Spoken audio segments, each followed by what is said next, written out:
Yo, you either take the real truth or a history side, rewritten and revised because Lady Liberty lied. But we still rise as we stand at attention for the home of second chances and land of invention, and the equal pursuit of happiness that God graces amongst the hot dogs, coal miners and skyscrapers.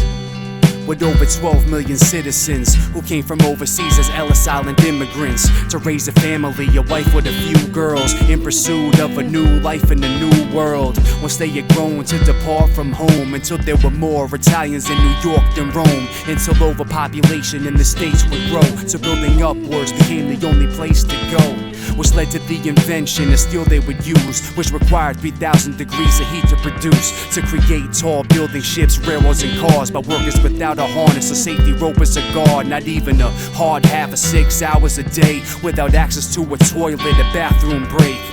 Just mankind against the forces of nature for $4 a day as the wage for the labor. At the time was double the going rate of a job, but 2 out of every 5 were disabled or died.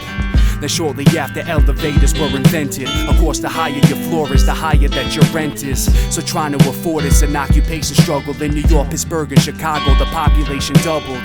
In 1890, as a product of the beast, as the inner city's death, crime, and poverty increase, that Thomas Burns, the detective chief, incorporated third-degree interrogation techniques. First persuasion, second intimidation, third is pain to get all the information by putting fear into the criminal's eye, which led to future convictions for them admitting to crimes with no birth certificates or photos to hold trials, before mugshots or psychological profiles. Then the first national crime registry started by distributing information to other departments, with slums reaching epidemic proportions, and sickness amongst the residents is enormous.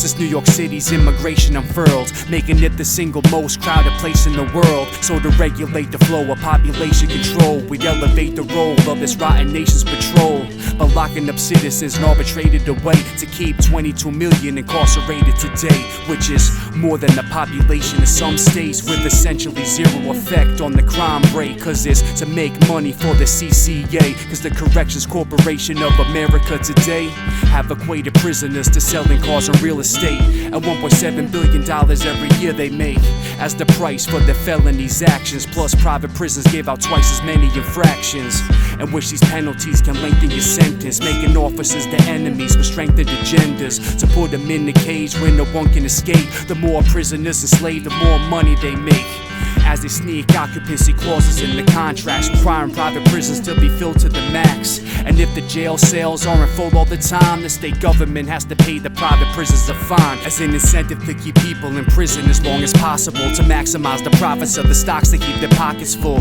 which then became a monetary requirement to encourage punishment like solitary confinement, with inhumane, devastating effects, confined to a room as wide as a king-size bed, invented by the Quakers but was later removed, which even then was ruled and viewed as too archaic and cruel, after it proved to cause suicide inside minds, and unable to tell how much time has gone by from a fucked up, prolonged lack of social contact that was banned for a century till we brought it back to torture prisoners and keep them in fear, given to 80 to 100,000 people a year. You would think it would be used for the hardest and realest, but it's mostly used on convicts that the guards don't want to deal with. But even the worst criminals don't deserve this. Delirium, permanent brain damage, what's the purpose? Cause there's no reason this should still be allowed, but some are mistreated without even going to trial. The one they do depend on what the court-martial will charge you, and more times than not the judge is far from impartial, even without sufficient evidence to defeat you, cause the jury's given are made up of regular people who are prejudiced and subjected to personal bias. So the jury's final verdicts aren't always the wisest, so more times than not their decisions are backwards, less likely to be guilty if considered attractive,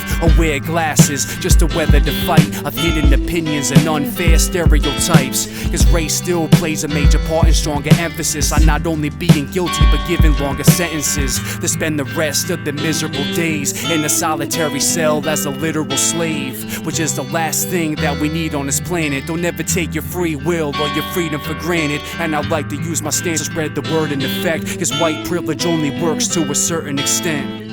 So we're still following this cowardice tradition and unfortunately stuck within this powerless position. Authorities claim solitary confinement may be necessary to ensure the safety of staff and detainees at times, but the latest report indicates there have been thousands of such cases dating back to the Obama administration.